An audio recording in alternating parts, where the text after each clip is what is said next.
Hi, friend. I'm Elamin Abdul Mahmoud. This is Commotion. What I want you to do with me is just take a pause and take a breath. I think it's fair to say that the date October 7th has been fixed in history.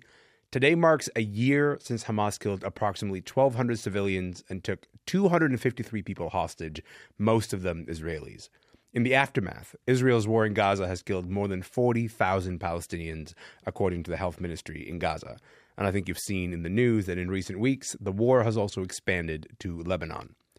Now, look, for the past year, here on this show, what we have been doing is we've been grappling with how October 7th and everything that happened afterwards has fundamentally changed the way that some art gets made or celebrated or shared or talked about. But today, we want to talk about how this day is remembered and how Jewish filmmakers and artists and writers are shaping that memory. I want you to listen to this documentarian. He made a film all about what happened that day. You have innocent kids coming to celebrate peace, love, freedom in a dance music festival. And they found themselves haunted viciously by terrorists who came to do the most horrific massacre in, I would say, in a cultural event in modern history. And they found themselves trapped with nothing to defend themselves. And this is what this film is about, just being a voice for them, for the survivors. That was part of my conversation with Yariv Rozen. He's the director of We Will Dance Again, which is this new documentary on Paramount Plus that tells the story specifically of the victims and the survivors of the massacre at the Nova Music Festival. You can see through documents like this one and music and stories and conversations that the memory of October 7th is kind of being shaped in real time. I wanted us to have a searching, reflective conversation about that memory, about the shaping of that memory with Jewish creatives, about how their lives have changed since that day, about how art can be of service, giving shape and meaning to a memory, and also as a way forward. Dina Goldstein is a photographer and artist in Vancouver, and writer Emily Tamkin is back with us from Washington, D.C. Dina, Emily, hello to you both. Thanks for having me.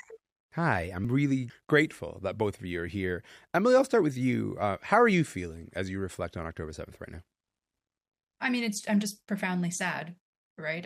I'm sad remembering this horrific thing that happened a year ago, and I'm sad thinking about everything that's happened in the year since. I mean, on Wednesday, 12 children were killed in a single Israeli strike in Gaza, right? Like it's the war. I think this would be sad to commemorate in any event, but the fact that the war is ongoing and in fact that violence is expanding in the region makes it just devastating. It's hard to wrap your mind around.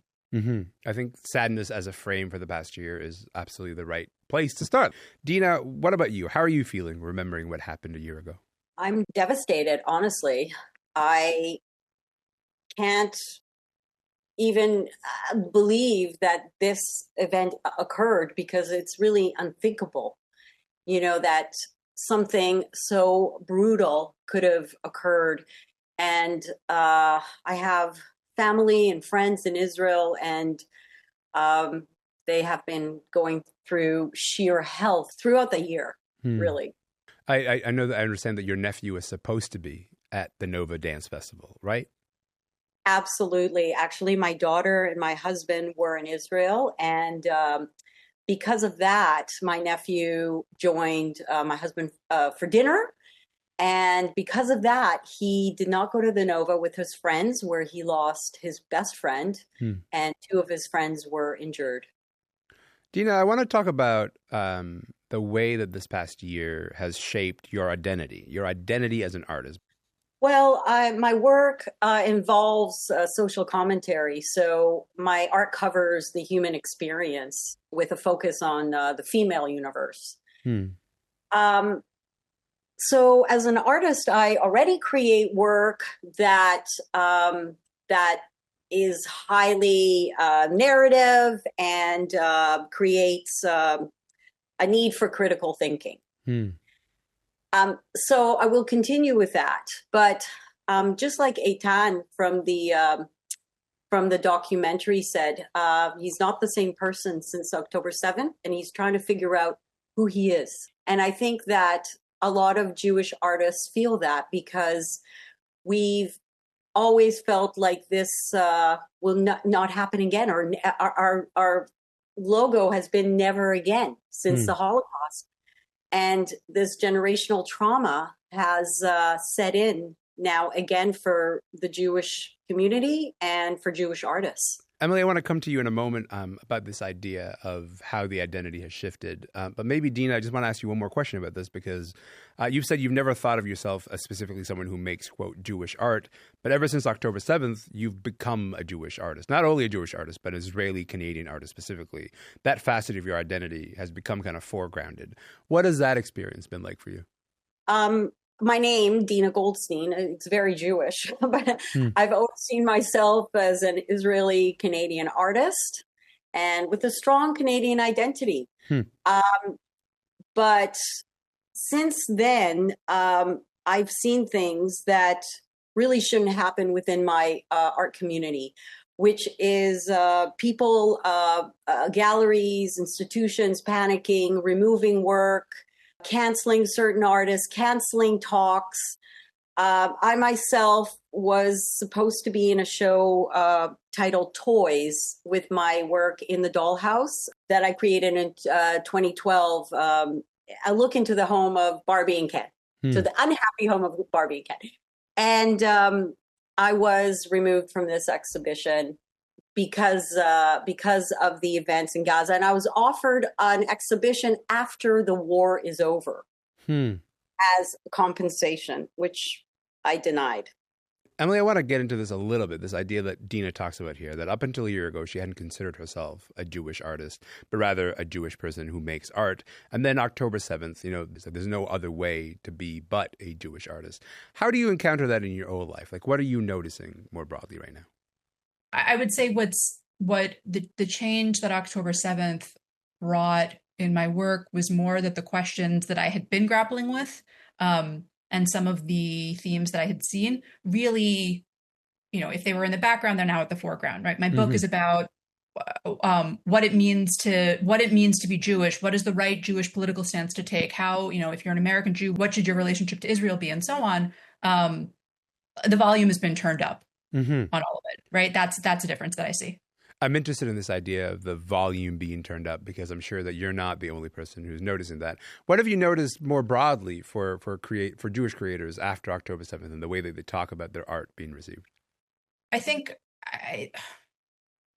how they've noticed their art being received. First of all, I think that we're in a time where Jewish identity is supercharged, right? Like it means so much to you, and it's taken in so many different ways by the various audiences. And the other part of this is that across the political spectrum, you've had Jews disinvited from events. So we heard Dina's experience just there. Obviously there's been other Jews who, for their support of Israel, have been said, no, sorry, you're not welcome. There's a brouhaha in Brooklyn and New York where there's a book talk and a rabbi was disinvited because he was a Zionist.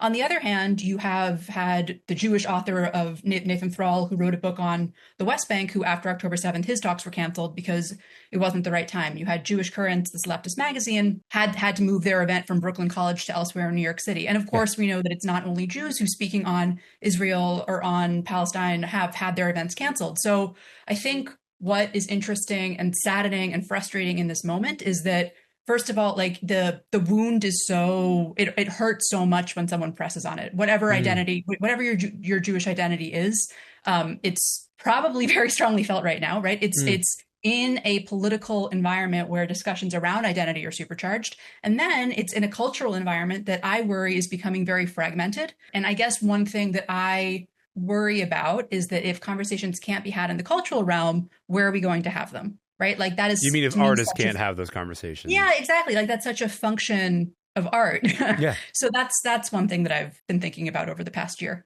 I think that's one thing that this show lets us do, right? Is like the idea that, like the art as a gateway for these conversations, because I think when you have them in a political realm, they have different outcomes, they have different stakes, they have different consequences. Whereas if you sort of are allowed to have them within the context of the art that gets created and the art that is allowed to be made versus the art that is not allowed to be made, you can sort of a bit more clearly see what we make space for and what we don't make space for, or what's more fraught to make space for right now. I just want to take a moment to say my name is Elamin Abdulmahmoud. This show is called Commotion. Photographer Dina Goldstein is here. Writer Emily Tamkin is here. And we're talking about remembering October 7th and how art can be of service, giving shape and meaning to memory and a way forward. Now, look, one way of memorializing, creating a record in a way, is this new documentary that I mentioned a couple of times, We Will Dance Again by Yariv Rozen. We heard part of my conversation with him a little while ago. I want to play you guys this clip real quick. The festival itself was amazing. Everything was perfect. The energy of people just wanting to dance and enjoy themselves and going at it with all that they have. It was beautiful. This was the starting point of where we are today. This was, I think, one of the most non-political stories that took place on that specific day of October 7. They came to celebrate life, and it was open to everyone. So it had a lot of Muslims, Christians, Jews celebrating together with no differences. And it was really joyful. And suddenly a barrage of rockets, like we've never experienced for years in Israel, came from Gaza. And 6:29 in the morning starts this barrage, and they decide to shut down the music and close the party, and these kids were overwhelmed. Emily, I want to come to you in a moment, Dina, just about that quote that we just heard from Yariv. But Emily, maybe I'll start with you on this. We heard Yariv describing that dance festival, and he kind of framed it in a way that I want to talk about. He said, this is a non-political story. This dance festival is a non-political story. I'm curious about this. Do you think it's possible in this environment, in this moment, to create a document of what happened that day, whether this film or a painting or a poem or a song, that isn't kind of inherently political, that is actually about remembrance? Yeah, and I really don't mean this with any disrespect toward the documentarian. Yeah.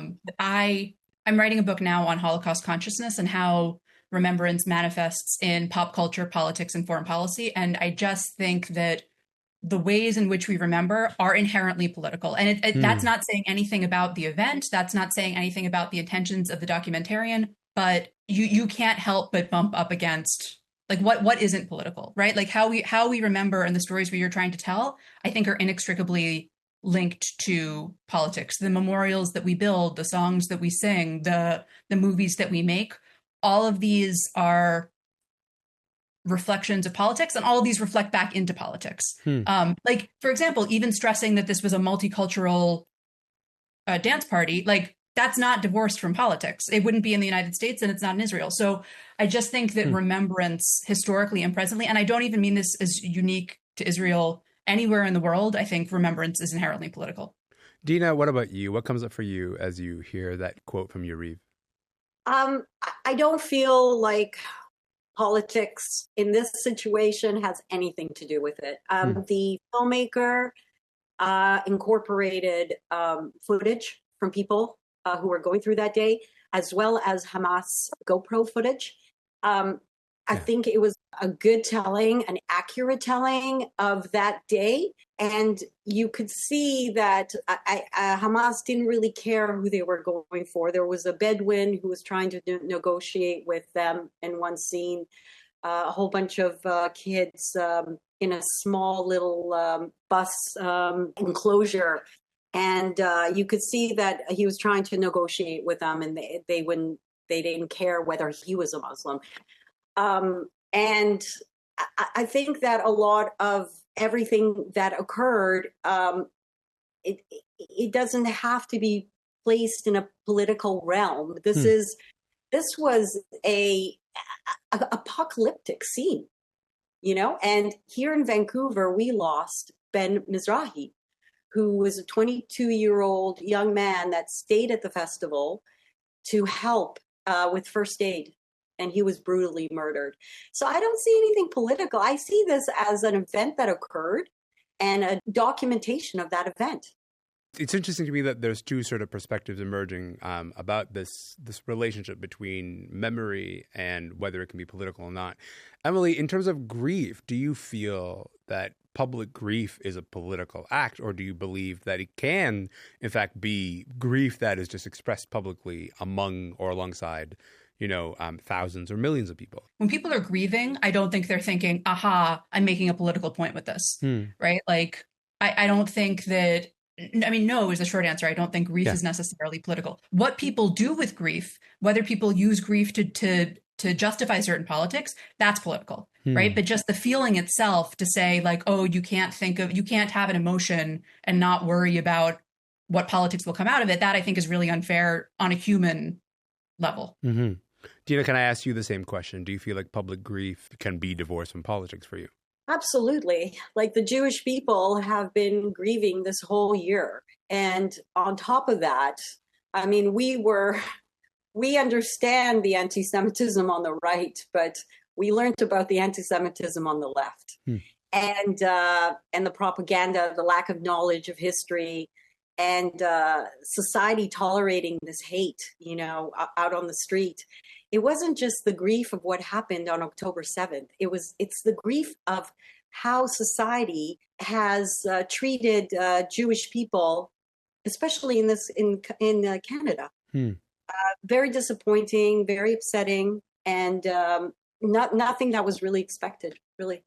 Elamin, could I give you one example of what or maybe just like plug a story that I wrote? Let's talk about it. I think okay. So basically, I wrote the story on how, and I know this is a Canadian show, but I wrote a story on how various American Jewish groups are commemorating October 7th. And there were some that said, we only want to focus on the day October 7th. And this is really just for us. It's just for Jews and for Jewish grief.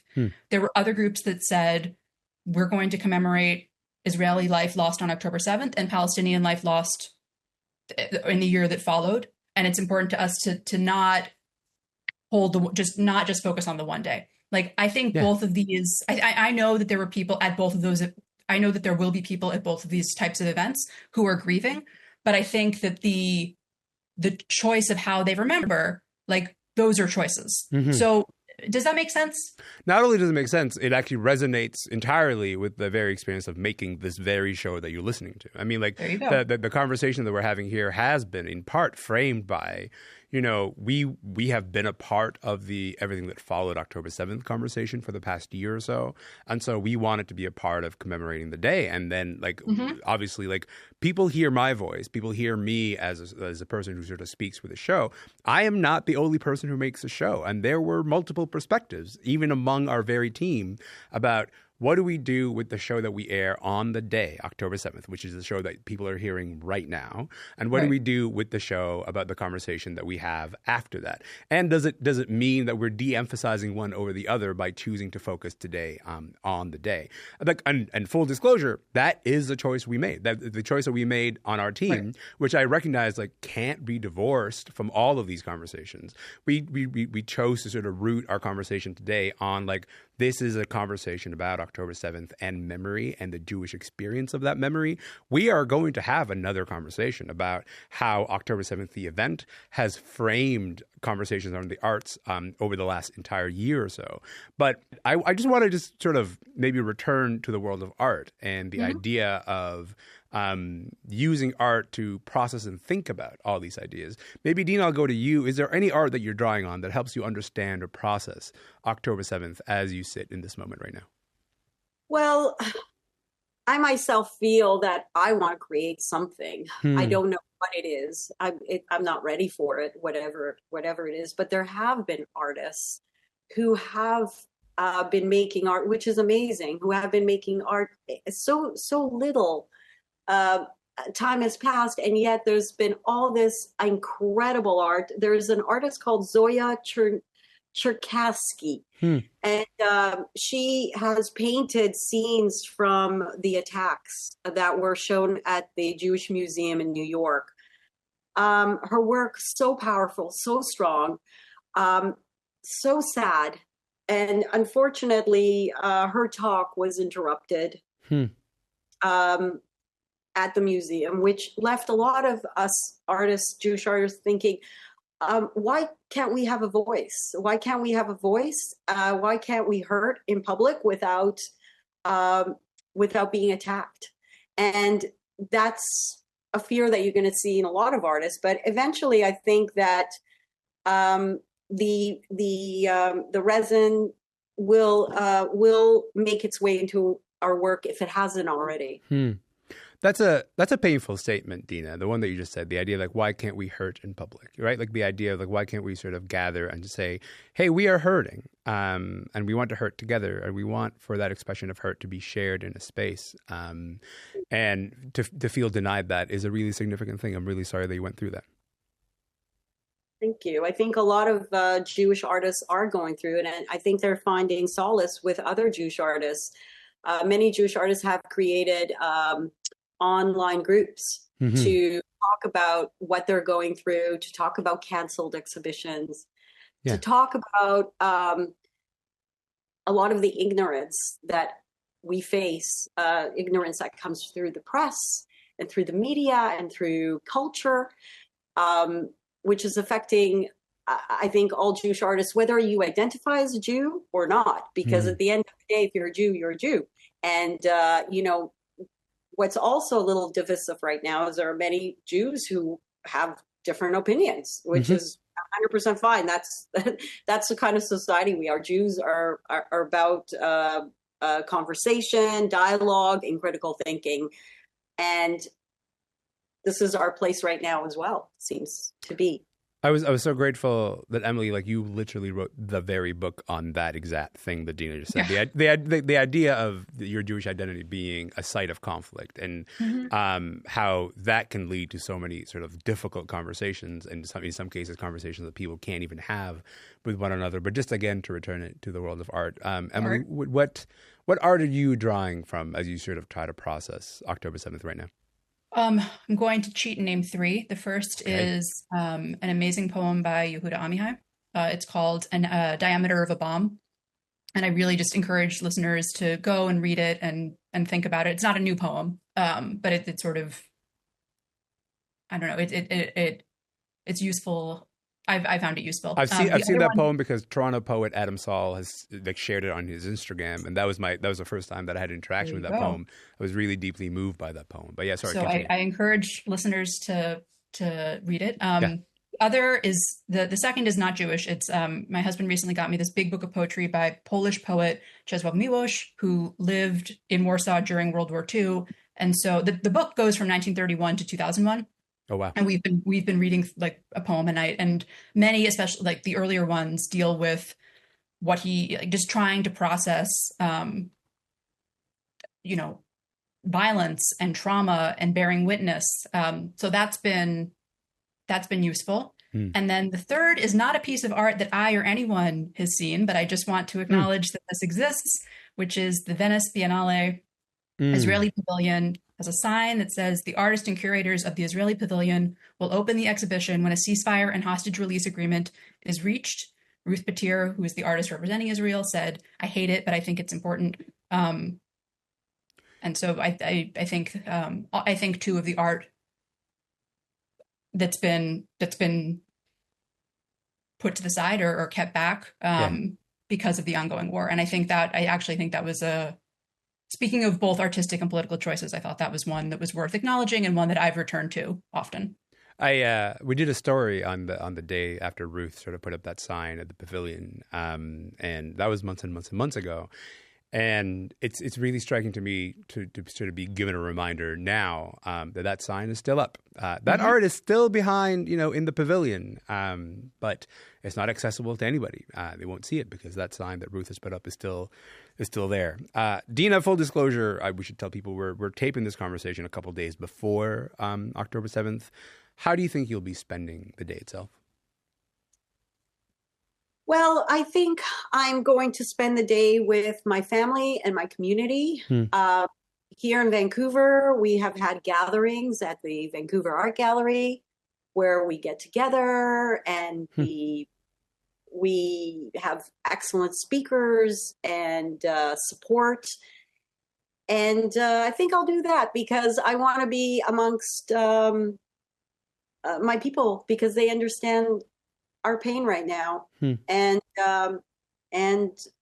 so I'm going to take comfort in that. I really love that answer. Emily Tamkin, what about you? How will you be spending October 7th, you think? Well, my synagogue is having a memorial that I think I will try to go to. And then the other thing that I'll be doing is that it just happens that this is taking place on October 7th, but I take part also through my synagogue in this Drosh writing mentorship program where those of us in the synagogue who are writers or journalists or whatever help mentor the bar and bat mitzvah students who are writing their interpretations of their various Torah portions. And it so happens that my mentee and I are going to meet on October 7th. And I'm actually very glad is maybe not the right word, but something like glad that we're doing this on this day where I will be sitting with a young Jewish person talking about the themes of her Torah portion and what she's going to take from it and what it means to be a Jewish person in the world and what values she wants to carry with her. And I think that will be, I think it would have been moving anyway, but I think it will be especially moving on that day. I'm grateful for your time. I'm grateful for your thoughtfulness. Dina and Emily, I really appreciate your time. Thanks for being here today. Take care. Thank you. Bye. Dina Goldstein is a photographer in Vancouver. Emily Tamkin is the author of Bad Jews, A History of American Jewish Politics and Identities. Again, just immense gratitude for both of them for coming on the show to have that conversation. And that chat that you just heard is just one part of a much bigger conversation. I want you to know that we are going to keep talking about this, about October 7th, about how the war in Gaza has fundamentally changed the way that art gets made and shared and talked about. So I hope that you'll keep listening as we follow the story here on Commotion. For more on the October 7th anniversary and the year of war that's followed, you can go to cbcnews.ca.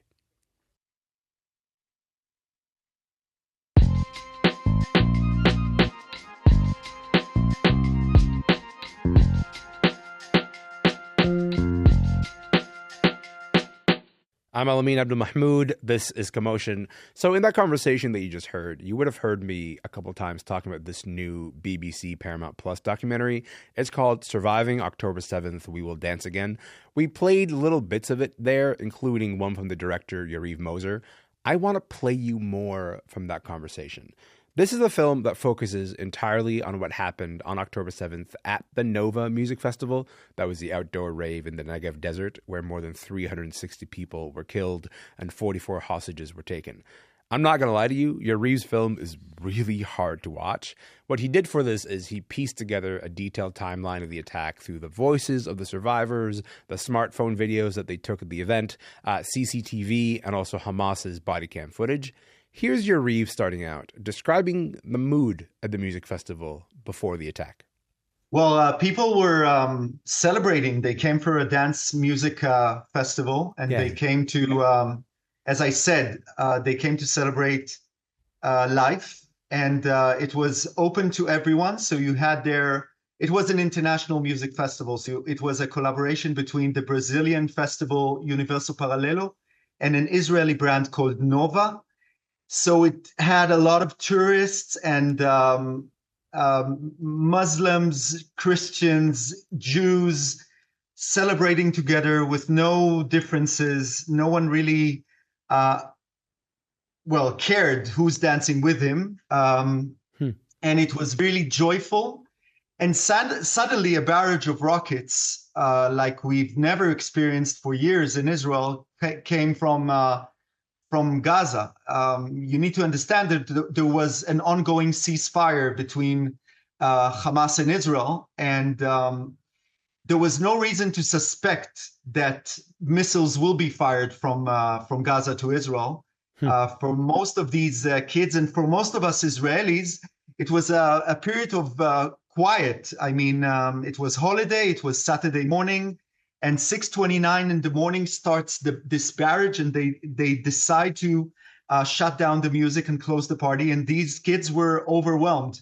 They had nothing to protect them, no nearby shelters or something. So they just were instructed to go back to their cars, and 3,500 people started moving home.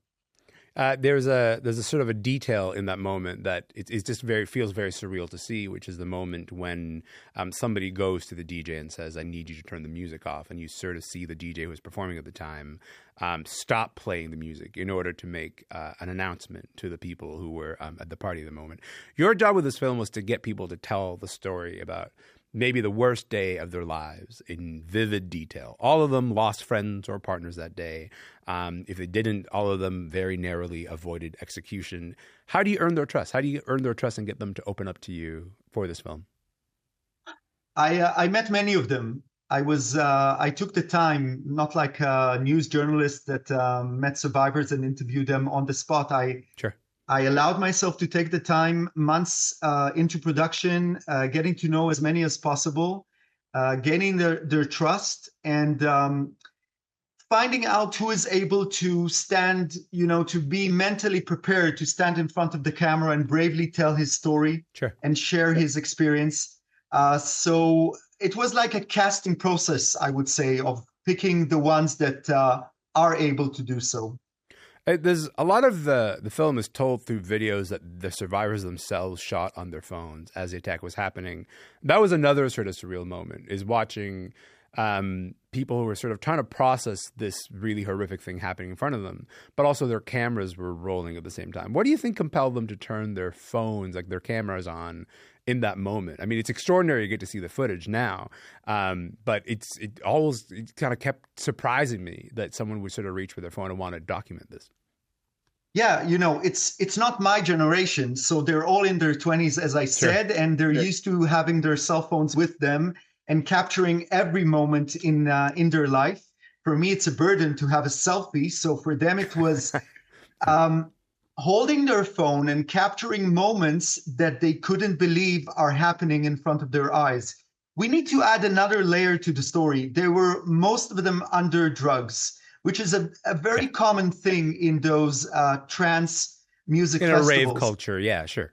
Rave culture, yeah. So they were, in a way, coping with the reality, trying to understand what's going with them, and capturing the moment. For them, it was almost like saving the moment, so they will leave something behind. If something will happen to them, they will have something to show people, so people will believe them, because it was so enormous, so vicious. It had it didn't look like anything that they have experienced in their life.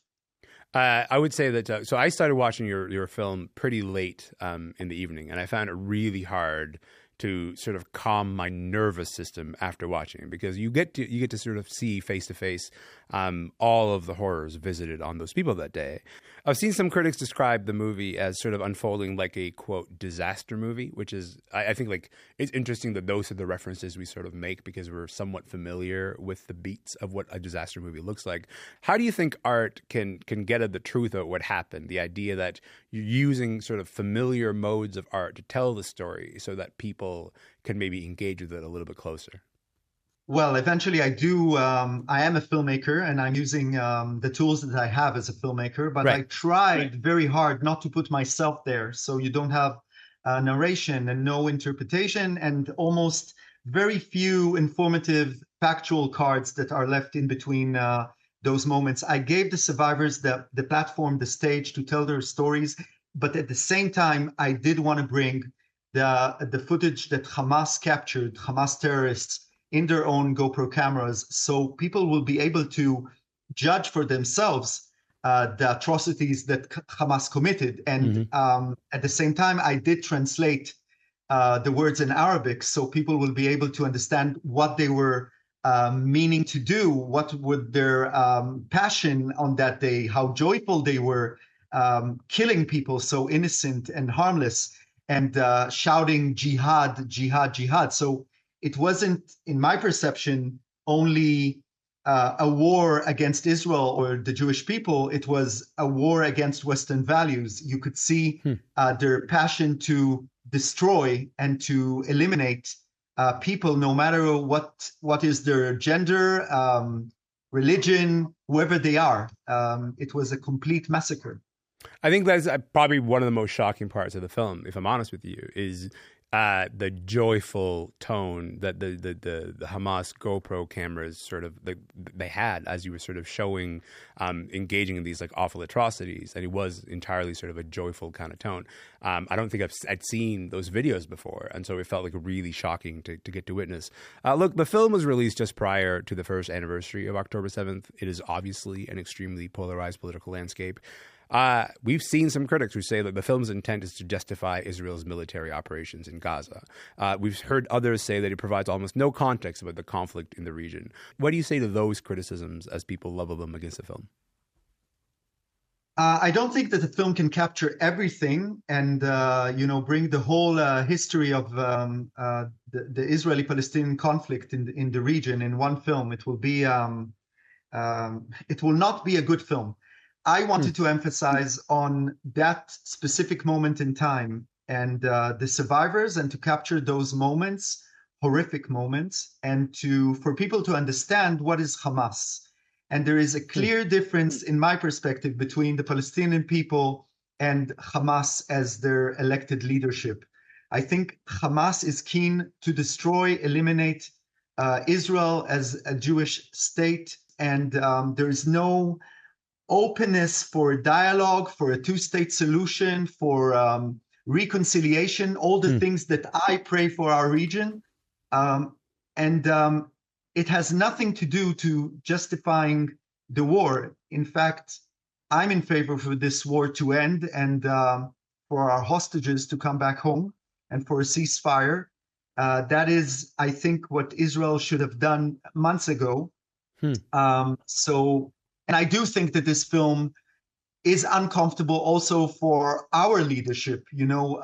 Our military and police are being seen in this film in their worst day in our history. I mean, they were not there to save our own people. So it took hours for them to respond to that. Like, that's one of the things that you show in the film, is how long it took for the state. And I think it's not a comfortable film for Israel as well.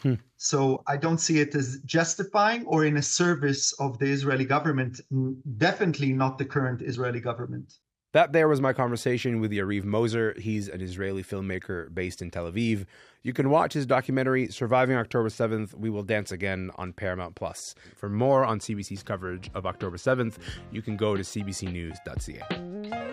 That is it for the show today. My name is Elamin Abdul Mahmoud. This is Commotion. We'll be back tomorrow.